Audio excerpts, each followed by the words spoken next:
Now it's time to create a brush. Creating a brush is really simple. It's as easy as going to Edit and clicking on Define Brush preset on any image we have opened in Photoshop. In this case, I would like to create a brush that will create the effects of bubble blowing out. In order to do this, I am creating another document and a new layer on it. I make a circle and I color this circle white. I am adding an inner shadow to it. The part we're going to see from that we do with the brush is the black part. That's why I did a white background with a white bubble. Let's increase the size. What's going to show is this dark side.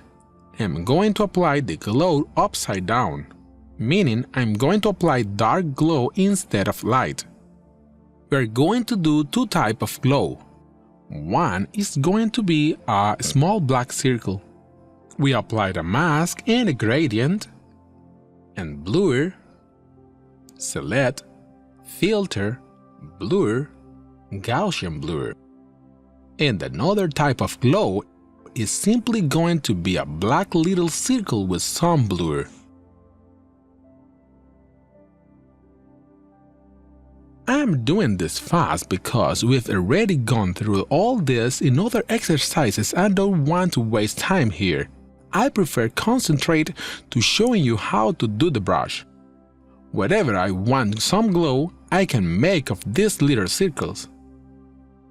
I am going to enlarge this a little and I'm going to deform it.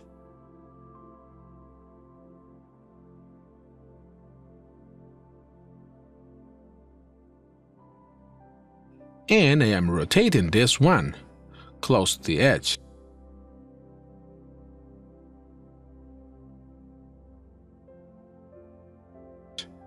I am picking this one and I am going to duplicate it.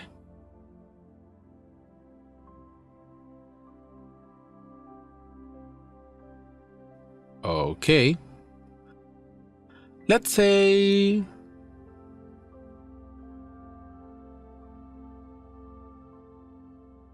warp. Let's say this is our bubble. Okay. Once we have simulated bubble, the only thing we have to do, as we said before, is going to edit, define brush preset. Photoshop is going to scan everything it seems and it's going to tell me the maximum size the brush can get, which is 269 pixels.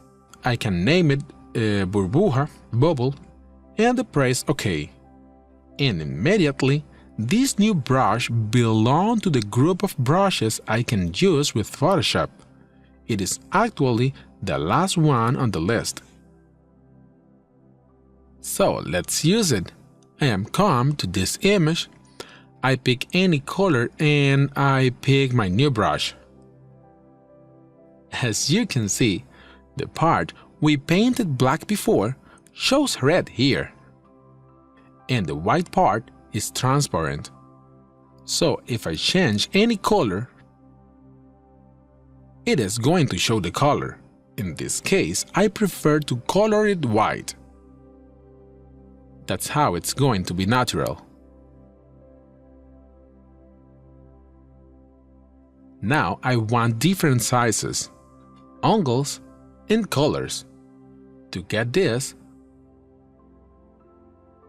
we select our brush, and on the brush preset we select the Shape Dynamic option.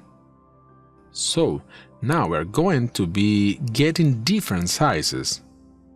We pick a scattering to so that they get scattered all over.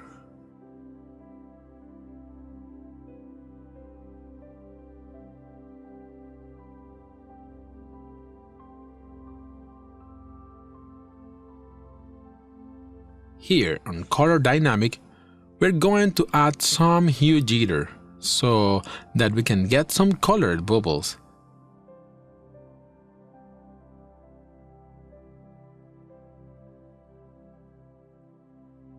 We can reduce the brightness a little. The color I choose are in between red and green. The more foreground background jitter, the more color we get. I don't want this option. Let's better to pick transfer. Using transfer, some bubble will be transparent and some will have some color. Some will look closer and some looks fuller. I'm now setting transfer on 100%.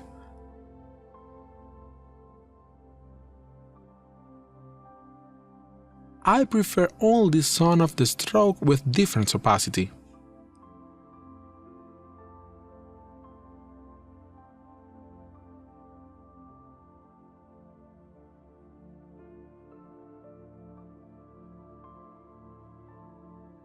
I am creating a new layer so that I can transform the bubbles.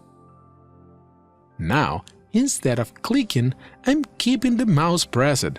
I'm going to do single click to place bubbles wherever I want to. On the new layer, I'm going to add even smaller bubble.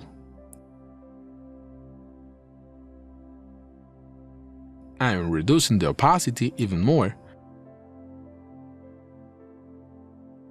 And there we go.